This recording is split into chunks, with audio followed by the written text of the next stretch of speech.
Inspiração e poética, duas lendas para o ceramista. Nos ajudam ou nos apavoram? Bem-vindos ao canal.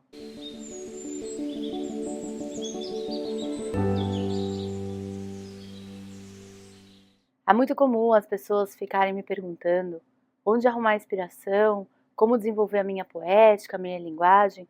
Todo mundo quer ser reconhecido pelas peças que faz. Quer que as pessoas olhem para suas peças e imediatamente identifiquem a autoria. Como conseguir isso? Ocorre que nós, ceramistas brasileiros, por toda a formação, a maneira como a gente aprende cerâmica, a maior parte em ateliês particulares, com estudos e aprendizagens fragmentadas, sem uma escolaridade formal, é muito comum que no início a gente fica procurando e galgando por técnicas, aprendizagens, a placa perfeita, como centralizar no torno, e a gente acaba esquecendo um pouquinho que toda essa técnica são caminhos para se chegar no objetivo final. Qual é seu objetivo?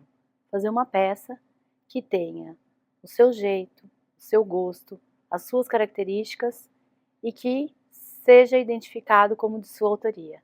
É isso que a gente quer. A partir do momento que você já tem a técnica, sabe fazer a peça, o próximo passo é o quê? É buscar a alma dessa peça. Quase numa continuidade do vídeo que eu gravei no final da minha temporada de trabalho lá no ateliê Terra Bela, como o ceramista se relaciona com fazer cerâmica, o assunto continua, porque eu fiquei muito tocada e muito impressionada com os ensinamentos do Mr. Akira Satake, em que ele deixa muito claro que toda técnica primorosa que ele ensina é apenas uma ferramenta para mostrar para a gente como ele pensa, como ele enxerga, como ele vive e como ele desenvolve a sua cerâmica. Assim como o cerne daquele curso, daquele workshop, é a filosofia que está por trás da peça, esse vídeo também quer te mostrar isso. Como chegar na sua essência. Da mesma maneira que você é diferente de todos os bilhões de seres humanos que existem na face da Terra, a sua peça de cerâmica também pode ser. Eu estou viajando aqui com a minha família para celebrar o aniversário do meu marido. A gente está em Las Vegas, num lugar assim bem pouco incomum para nossa família, mas que está sendo muito legal, porque é um ponto turístico de extremos opostos que são muito interessantes e que de alguma maneira se complementam, da natureza ao consumismo extremo. E é muito bom de ver isso e de alguma maneira me fez resgatar e refletir tudo aquilo que já estava borbulhando depois do meu trabalho lá de tradução com o Mr. Akira. O que é esse borbulhamento? É perceber que a gente precisa encontrar quais são as válvulas que desencadeiam esse processo de inspiração. Primeiro nós passeamos nas cavernas, nas vales, nas montanhas. Ver tudo isso tão lindo, essa obra de um ser superior, não importa no que você acredita de religião, mas que existe alguma força divina, seja a força da natureza, uma força espiritual, sei lá o que faz toda essa beleza e que toca a gente profundamente. Nesse momento contemplativo, de estar olhando e querer trazer isso de alguma forma para a cerâmica. Não tem como olhar tudo isso e não pensar na terra, na argila, nas cores, nas formas. Depois, o mundo dos seres humanos, de luzes, cores, música, muitos inputs, muitas informações, faz o cérebro da gente ficar rodando loucamente.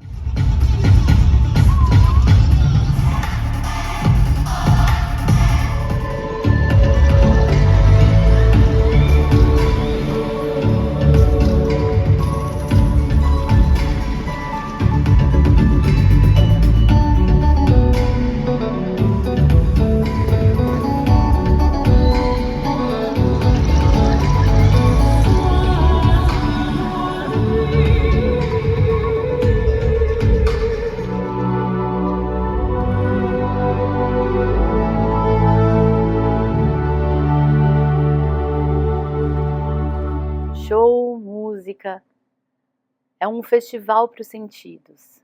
E aí me deu esse insight que eu gostaria de compartilhar com vocês.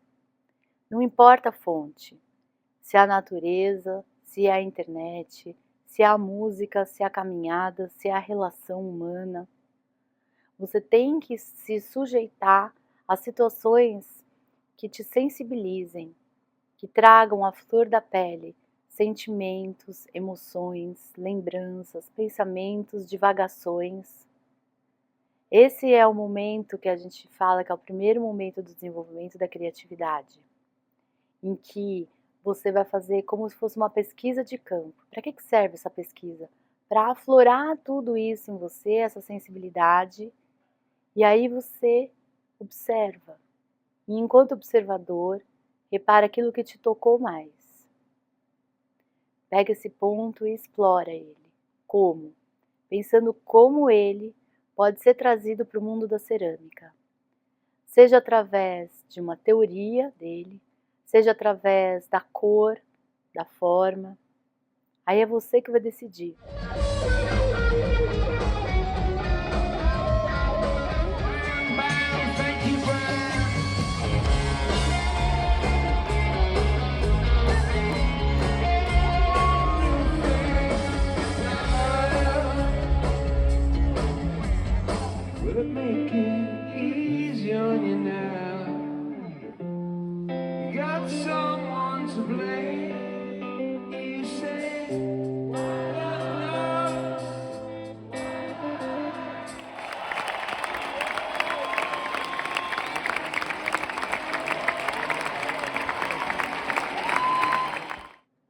Como essa sensibilização aflorou em você algo que se tornou significativo o suficiente para te fazer ter vontade de passar isso para a cerâmica.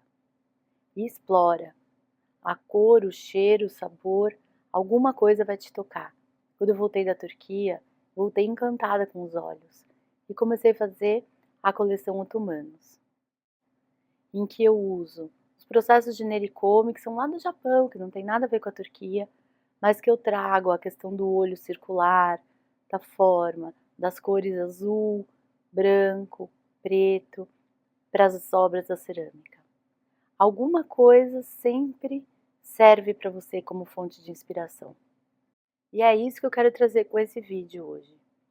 Não existe certo e errado, não existe só uma maneira de você desenvolver a criatividade. Na série, que tem 5 vídeos que a gente fez as lives sobre criatividade, eu te trago um passo a passo de desenvolver, que são técnicas muito interessantes. E aqui eu estou te trazendo o início de tudo, que é essa parte de sensibilização, que para você pode ser uma música, pode ser um concerto, pode ser uma dança, pode ser abrir a janela de manhã e observar a gotinha de orvalho na flor, na planta, na folha. O que importa é você estar sensível e ter abertura para perceber o que acontece à sua volta. E ter sensibilidade para pegar um pontinho disso e desdobrar para a sua cerâmica. Com certeza vai te tornar único, exclusivo, original. Vai ser você. Essa é a sua poética. Boa semana.